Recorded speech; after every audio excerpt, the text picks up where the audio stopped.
Bismillahirrahmanirrahim. Alhamdulillahirabbil alamin wal aqibatu lil muttaqin wala udwana illa 'alal zalimin. Asyhadu an la ilaha illallah wahdahu la syarika la al malikul haqqul mubin wa asyhadu anna Muhammadan 'abduhu wa rasuluhu as-sadiqul wa'dil amin. Allahumma shalli wa sallim wa barik ala sayyidina wa maulana Muhammadin wa ala alihi wa sahbihi wa barik wa sallim ajma'in, amma ba'd. Al-hudurul kiram, ma'asyiral hadirin wa zumratul mu'minin rahimakumullah, usikum wa nafsi bitaqwallahi wa ta'atihi la'allakum tuflihun. Hadirin sidang Jumat, semoga dimuliakan dan dirahmati Allah Subhanahu wa taala. Tema khutbah pada kesempatan kali ini adalah syafaat dalam pandangan Islam. Jamaah sekalian, semoga dimuliakan Allah. Sering sekali kita mendengar istilah syafaat, syafaat Rasul, syafaat Nabi dan yang lain. Makna dari syafaat sebagaimana yang diartikan oleh para ulama. Yang pertama, mereka ada yang mengartikan soalul khair minal khair lil khair, permintaan kebaikan oleh orang lain untuk orang lain. Kemudian sebagian ulama yang lain mengartikan at-tawassutu lil khair fi daf'i al-madarra aw jalbil manfaah, usaha yang dilakukan oleh seseorang untuk orang lain dalam rangka menolak kemudaratan, dalam rangka menolak keburukan atau mendatangkan kebaikan. Inilah makna syafaat. Sehingga ketika kita memahami syafaat yang disampaikan oleh Rasul sallallahu alaihi wasallam, tentu usaha yang dilakukan oleh Rasul sallallahu alaihi wasallam dalam rangka memberikan yang terbaik untuk umatnya di hari akhir nanti. Hadirin jamaah sekalian, semoga dimuliakan Allah Subhanahu wa taala. Syafaat secara umum dibagi menjadi dua. Yang pertama adalah syafaat yang khusus dimiliki oleh Rasul sallallahu alaihi wasallam, dan yang kedua adalah syafaat yang dimiliki oleh Rasul dan yang lain. Syafaat yang pertama, syafaat yang dimiliki oleh Rasul sallallahu alaihi wasallam. Yang pertama adalah asy-syafaatul uzma, syafaat yang paling besar yang dimiliki oleh Rasul sallallahu alaihi wasallam. Dan ini syafaat bukan hanya dirasakan manfaatnya oleh umat Muhammad sallallahu alaihi wasallam, tetapi manfaat dari asy-syafaatul uzma ini dirasakan oleh seluruh umat manusia yang ada di padang mahsyar, yang ada di al-maqamul mahmud, ketika manusia dihimpun oleh Allah Subhanahu wa taala dalam satu pelataran yang satu. Matahari didekatkan oleh Allah Subhanahu wa taala kepada kita hanya di atas kepala kita, sehingga saking panasnya yang dialami oleh umat manusia, mereka masing-masing mengeluarkan air keringatnya. Hanya saja air keringat yang dikeluarkan oleh mereka beragam. Ada yang saking banyaknya sehingga mereka tenggelam, ada yang saking banyaknya hanya semata kaki saja, ada yang saking banyaknya air keringat yang dikeluarkan mereka sampai kelelep sesuai dengan amal perbuatan masing-masing yang dilakukan oleh mereka ketika berada di dunia. Dan di saat itulah Rasulullah sallallahu alaihi wasallam kemudian mendekat kepada Allah Subhanahu wa taala, meminta kepada Allah Subhanahu wa taala, sujud di hadapan Allah Subhanahu wa taala. Kemudian Allah Subhanahu wa taala perintahkan kepada Nabi Muhammad sallallahu alaihi wasallam di saat sedang sujud di hadapan Allah Subhanahu wa taala, ya Muhammad irfa' ra'sak washfa'tu syafa' wasal tu'ta. Hai Muhammad, angkat kepalamu, angkat kepalamu, mintalah syafaat, engkau akan diizinkan oleh Allah untuk memberikan syafaat. Wasal tu'tah, dan mintalah, kamu akan diberi oleh Allah Subhanahu wa taala sesuai dengan permintaanmu. Inilah yang kemudian disebut dengan syafaatul uzma. Syafaat ini diberikan oleh Rasul sallallahu alaihi wasallam setelah diizinkan oleh Allah Subhanahu wa taala dalam rangka meringankan beban penderitaan umat manusia yang ada di padang mahsyar. Hal itu sesuai dengan ayat yang disampaikan oleh Allah Subhanahu wa taala, wa minal laili fatahajjat bihi nafilatan lak asa ayyab'atsaka rabbuka maqaman mahmuda. Ya, di antara waktu malam silakan lakukan tahajud nafilatan lak sebagai satu ibadah sunnah bagimu. Asa ayyab'atsaka rabbuka maqaman mahmudah. Semoga Allah Subhanahu wa taala ya memberikan satu kedudukan yang sangat tinggi kepadamu di hari akhir nanti. Hadirin jamaah sekalian, semoga dimuliakan dan dirahmati Allah Subhanahu wa taala. Maka ya di saat Rasul sallallahu alaihi wasallam yang mendapatkan satu permohonan dari seluruh umat manusia yang mondar-mandir ke sana kemari dari Nabi Adam alaihi salam, kemudian kepada Ibrahim, dari Ibrahim kemudian kepada Musa, dari Musa kemudian kepada Isa, dari Isa kemudian Nabi Muhammad sallallahu alaihi wasallam. Maka Nabi mengatakan kepada mereka, analaha, saya yang akan mendapatkan syafaat, saya yang akan mendapatkan izin dari Allah Subhanahu wa taala untuk memberikan syafaat dalam rangka meringankan beban penderitaan yang dialami oleh umat manusia ketika di padang mahsyar. Hadirin jemaah sekalian, semoga dimuliakan dan dirahmati Allah Subhanahu wa taala. Kemudian syafaat yang kedua yang dimiliki oleh Rasul sallallahu alaihi wasallam adalah syafaat yang diberikan oleh Rasul sallallahu alaihi wasallam kepada penduduk atau penghuni surga agar mereka masuk surga. Hal ini sesuai dengan hadis yang disampaikan oleh Anas bin Malik radhiyallahu anhu ketika Rasulullah sallallahu alaihi wasallam menceritakan kepada para sahabat, ati babal jannah, saya mendatangi pintu surga yaumal kiamati, pada hari kiamat, fa astaftihu, lalu saya minta kepada penjaga surga agar membukakan pintu surga. Fayaqulul khazin, penjaga surga kemudian bertanya kepada saya, man anta, siapa anda? Ya, faqul ana Muhammad, saya adalah Muhammad. Fayaqul bika umirtu la aftahu li ahadin qablaka. Kemudian malaikat menjaga surga mengatakan kepada Rasulullah sallallahu alaihi wasallam, hanya untukmu Muhammad, saya diperintahkan oleh Allah Subhanahu wa taala untuk membuka pintu surga ini, dan saya tidak membuka pintu surga ini kepada seseorang sebelum engkau wahai Muhammad. Hadis riwayat Muslim. Hadirin jemaah sekalian, semoga dimuliakan dan dirahmati Allah Subhanahu wa taala. Syafaat yang ketiga adalah syafaat yang dimiliki oleh Rasul sallallahu alaihi wasallam kepada pamannya Abu Thalib. Barangkali kita tahu cerita yang dialami oleh Abu Thalib. Abu Thalib adalah salah seorang paman Rasul sallallahu alaihi wasallam yang sangat berjasa dalam menopang dakwah yang dilakukan oleh Rasulullah sallallahu alaihi wasallam. Yang menikahkan Nabi dengan Khadijah adalah Abu Thalib. Kemudian yang menjadi benteng pertahanan dakwah ketika itu adalah Abu Thalib.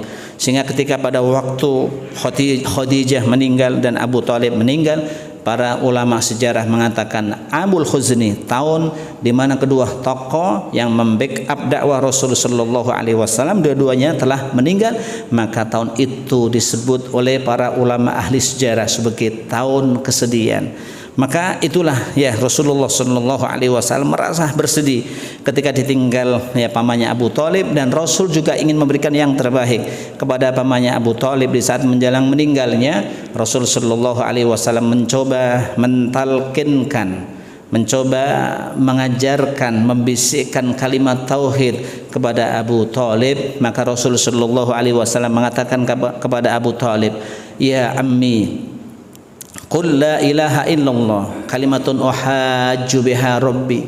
Wahai pamanku, bacalah la ilaha illallah sebagai satu kalimat yang aku akan jadikan hujjah, yang aku akan jadikan dalil, yang aku akan jadikan alasan di hadapan Tuhanku nanti. Rasul sallallahu alaihi wasallam rasanya sangat berkeinginan sekali, ingin memberikan pesan terakhir, ingin memberikan satu pengajaran terakhir kalimat tauhid kepada pamannya Abu Thalib. Karena Rasul meyakini bahwa mangkana akhiru kalamihi la ilaha illallah dakhalal jannata. Karena Rasul menyatakan demikian, barang siapa yang ucapan terakhirnya adalah la ilaha illallah dakhalal jannata, maka dia pasti masuk surga. Maka dengan berbekal prinsip yang disampaikan oleh Rasul sallallahu alaihi wasallam itu, maka Rasul sallallahu alaihi wasallam ketika menghadapi pamannya Abu Thalib sedang sekarat, beliau berusaha semaksimal mungkin ingin mentauhidkan, ingin membisikkan kalimat tauhid kepada Abu Thalib. Tapi apa yang terjadi di saat Rasul sallallahu alaihi wasallam membisikkan kalimat tauhid kepada Abu Thalib, Allah Subhanahu wa taala langsung tegur kepada Rasul sallallahu alaihi wasallam. Pada waktu yang sama Allah turunkan surat Al-Qasas ayat 56 dan Allah Subhanahu wa taala sampaikan, innaka la tahdi man ahbabta walakinnallaha yahdi man yasha. Innaka la tahdi, sesungguhnya engkau Muhammad, la tahdi, tidak akan bisa memberikan petunjuk, man ahbabta, kepada orang yang engkau cintai, walakinnallaha yahdi man yasha, akan tetapi Allah Subhanahu wa taala akan memberikan petunjuk kepada orang yang dikehendaki. Dengan turunnya surat Al-Qasas ayat 56 ini, bahwa usaha yang dilakukan oleh Rasul untuk membisikkan kalimat tauhid kepada Abu Thalib digagalkan oleh Allah Subhanahu wa taala, sehingga yang terjadi mata Abu Thalibin kafirun, Abu Thalib pun meninggal dalam keadaan kafir. Namun Rasul sallallahu alaihi wasallam usahanya tidak berhenti di situ, karena yang merasa sang paman ya meskipun beda keyakinan, tapi jasa yang disampaikan yang diberikan oleh sang paman kepada Rasul sallallahu alaihi wasallam sungguh sangat tinggi, maka Rasul masih ya memberikan syafaat kepada pamannya Abu Thalib. Makanya Rasulullah sallallahu alaihi wasallam mengatakan, la'allahu tanfa'uhu syafaati yaumal qiyamah fayaj'alu fi duhdahin minan nar yabluhu ka'baihi yahli minhu dimahuhu, rawahul Bukhari. Kata Rasul sallallahu alaihi wasallam ya kepada para sahabat, barangkali syafaatku akan bermanfaat untuk Abu Thalib, karena tanpa syafaatku, walaula ana, kalau tidak ada syafaatku, Abu Thalib akan tenggelam di dalam neraka. Tetapi karena syafaat yang diberikan oleh Rasul sallallahu alaihi wasallam, Abu Thalib di neraka hanya semata kaki saja, tetapi panasnya dirasakan sampai ubun-ubun. Hadis riwayat Bukhari. Hadirin jamaah sekalian, semoga dimuliakan dan dirahmati Allah Subhanahu wa taala. Syafaat yang keempat yang dimiliki oleh Rasul sallallahu alaihi wasallam adalah syafaat yang diberikan oleh Rasulullah sallallahu alaihi wasallam ya kepada umatnya, agar umatnya bisa masuk surga tanpa hisab, agar ya umatnya ya bisa masuk surga tanpa hisab. Ya tentu ini adalah tidak semua umatnya, tetapi umat-umat yang akan mendapatkan pertolongan dari Allah Subhanahu wa taala melalui Rasulullah sallallahu alaihi wasallam, karena di dalam hadis Nabi sallallahu alaihi wasallam, yadkhulul jannata sab'una alfan min ummati, akan masuk surga tanpa hisab 70.000 dari kalangan umatku, wa ma'a kulli wahidin sab'una alfan, dan masing-masing di antara 70.000 akan membawa 70.000 juga. Siapa mereka? Ya humul ladina la yastarqun. Mereka adalah orang-orang yang tidak minta ruqyah di saat sedang sehat. Wala ya mereka wala yatatayyarun. Mereka tidak senantiasa tatoyur, mereka tidak percaya yang namanya feng shui, ya kemudian wala yaktawun, dan mereka tidak pernah menggunakan pengobatan kai, pengobatan besi yang dipanaskan untuk mengobati penyakit yang sedang diderita. Wa ala rabbihim yatawakkalun, dan mereka adalah orang-orang yang senantiasa berserah diri kepada Allah Subhanahu wa taala.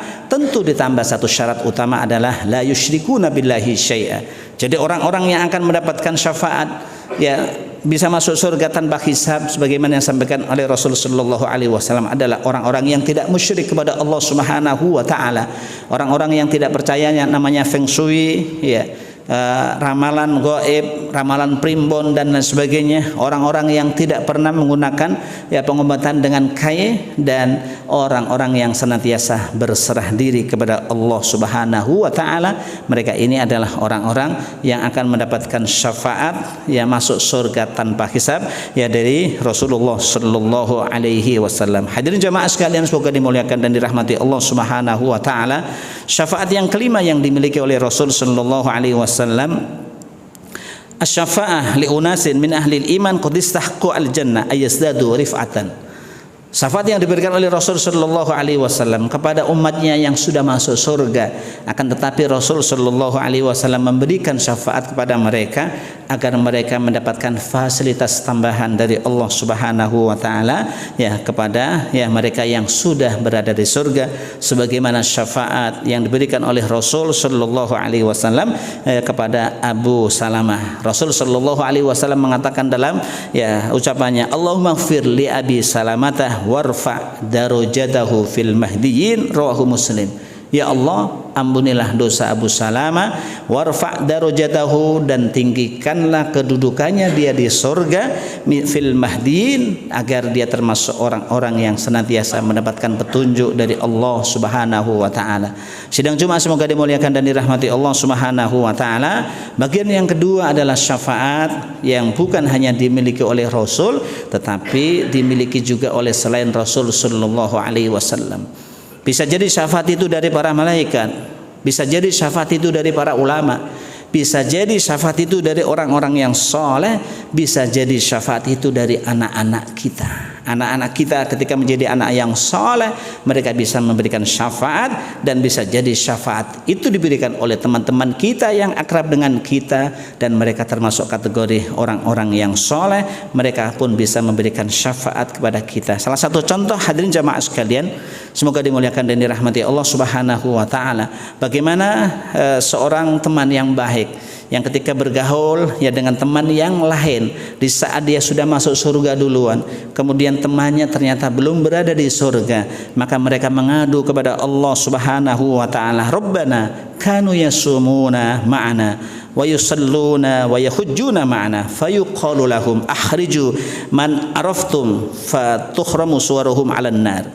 Jadi ketika ada segolongan kawan-kawan yang sudah masuk surga, kemudian mereka tidak menemukan teman-temannya berada di surga, mereka mengadu kepada Allah Subhanahu wa taala, wahai Tuhan kami, teman-teman kami dulu puasa bersama dengan kita, mereka sholat bersama dengan kita, mereka berhaji bersama dengan kita.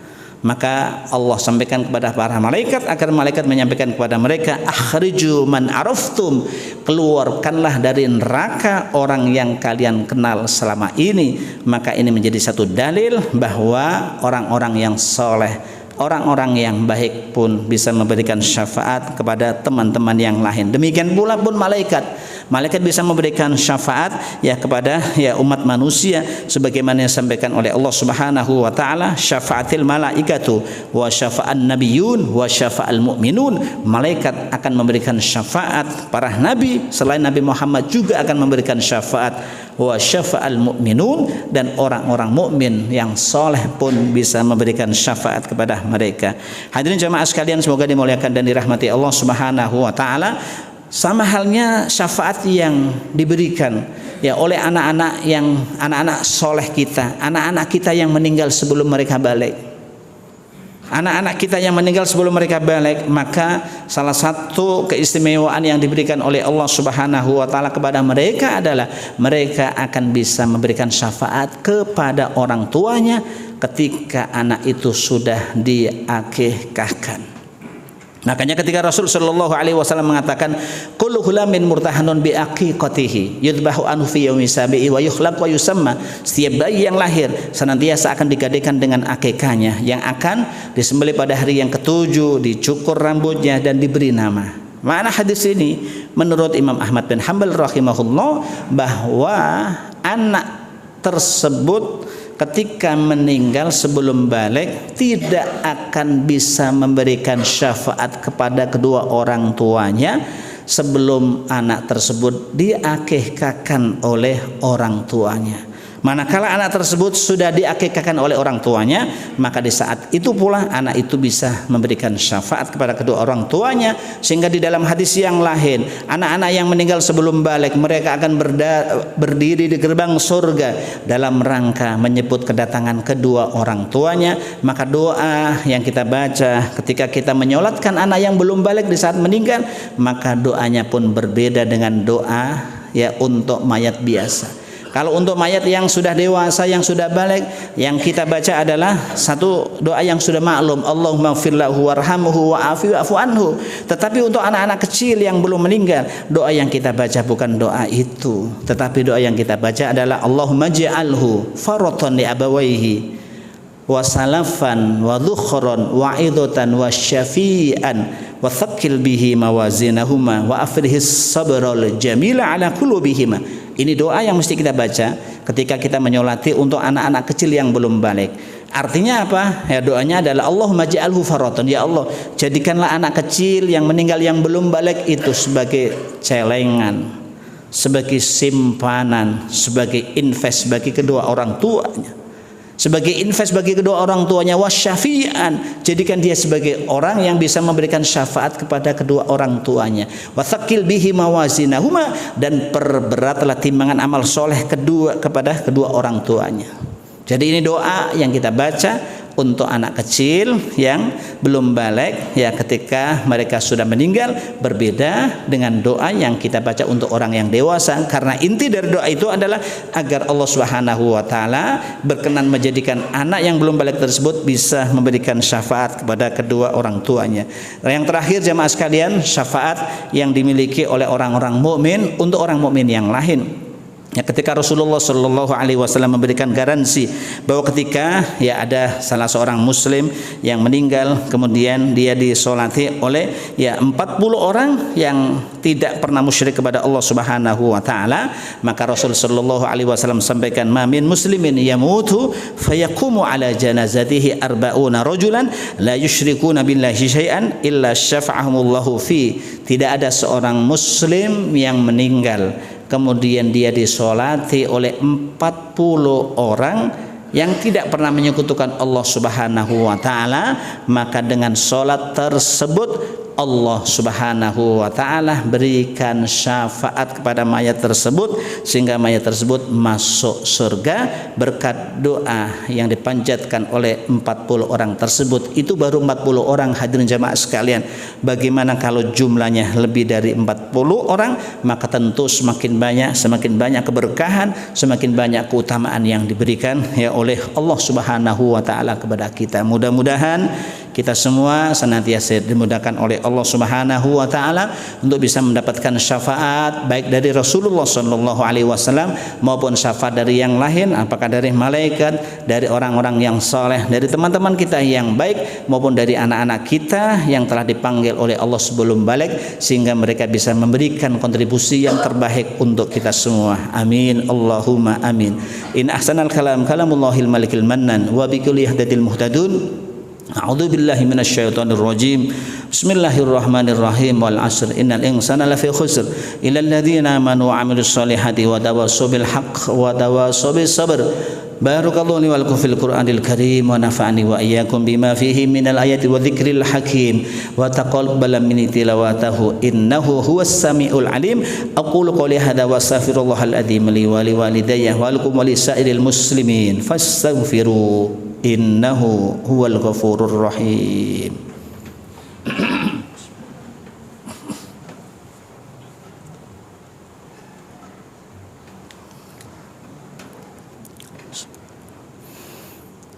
Alhamdulillahilladzi yaqbalu taubata an ibadihi wa yafu anis sayyi'at wa ya'lamu ma taf'alun wa yastajibu alladhina amanu wa 'amilus solihati wa yaziduhum min fadlihi wal kafiruna lahum 'adabun syadid. Asyhadu an la ilaha illallah wahdahu la syarika lah syahadatan narju bihan najata yaumal qiyamah wa asyhadu anna Muhammadan 'abduhu wa rasuluhu la nabiyya ba'da wa nusalli wa nusallimu ala sayyidina wa maulana Muhammadin wa ala alihi wa sahbihi wa baraka wa sallama ajma'in. Amma ba'd. Al-hudurul kiram, ma'asyiral hadirin wa zumratal mu'minin rahimakumullah. Ittaqullaha wa af'alul khairat wajtanibu 'anis sayyi'at. Innallaha wa malaikatahu yusalluna 'alan nabi ya ayyuhalladzina amanu sallu 'alaihi wa sallimu taslima. Allahumma shalli wa sallim wa barik ala hadan nabiyil karim wa ala alihi wa sahbihi wa barik wa sallim ajma'in wa ala tabi tabi'in wa ala tabi'it tabi'in wa man tabi'ahum bi ihsanin ila yaumiddin Allahumma anna wa anhum bi rahmatika ya arhamar rahimin. Allahumma ighfir lil muslimina wal muslimat wal mu'minina wal mu'minat al ahya'i minhum wal amwat innaka sami'un qaribun mujibu da'wat. Allahumma ansur ummata sayyidina Muhammad, Allahumma ansur ummata sayyidina Muhammad, Allahumma ansur ummata sayyidina Muhammad, Allahumma ansur man nasraddin wa khdhul man khadalal muslimin. Allahumma a'izzal islam wal muslimin, Allahumma a'izzal islam wal muslimin, Allahumma a'izzal islam wal muslimin wa ahlikil kafarata wal zalimin wal musyrikin wa man salaka ma'hum. Allahumma arinal haqqa haqqan warzuqna ittiba'ah wa arinal batila batila warzuqna ijtinaba. Allahumma anfa'na bima 'allamtana wa 'allimna bima yanfa'una warzuqna ilma yanfa'una. Allahumma aslih lana dinana alladhi huwa ismatu amrina wa aslih lana dunyana alladhi fiha ma'ashuna wa aslih lana akhiratana allati ilaha ma'aduna waj'alil hayata ziyadatan fi kulli khair waj'alil mauta rahatan lana min kulli syarr. Allahumma aslih man kana fi salahi salahul islam wal muslimin wa ahlik man kana fi halaki salahul islam wal muslimin. Allahumma ansuril muslimin al mustad'afin fi kulli makan. Allahumma ansuril muslimin al mustad'afin al mujahidin fi kulli makan. Allahumma ansuril muslimin al mustad'afin al mujahidin al mudafi'in anil masjidil aqsa. Allahumma hal masjidil aqsa min aidil yahud. Allahumma aidil masjidil aqsa ila rihabil muslimin. Rabbana atina fid dunya hasanah wa fil akhirati hasanah wa qina adzaban nar. Rabbana ighfir lana wa li ikhwanina alladhina sabaquna bil iman wa la taj'al fi qulubina ghillan lil ladzina amanu Rabbana innaka ra'ufur rahim. Ibadallah, ibadallah, innallaha ya'muru bil adli wal ihsan wa ita'i dzil qurba wa yanha 'anil fahsya'i wal munkari wal baghi ya'idzukum la'allakum tadhakkarun fadhkurullaha yadhkurkum washkuruhu 'ala ni'amihi yazidkum was'alu min fadlihi yu'tikum wa la dzikrullahi akbar. Aqimissalah.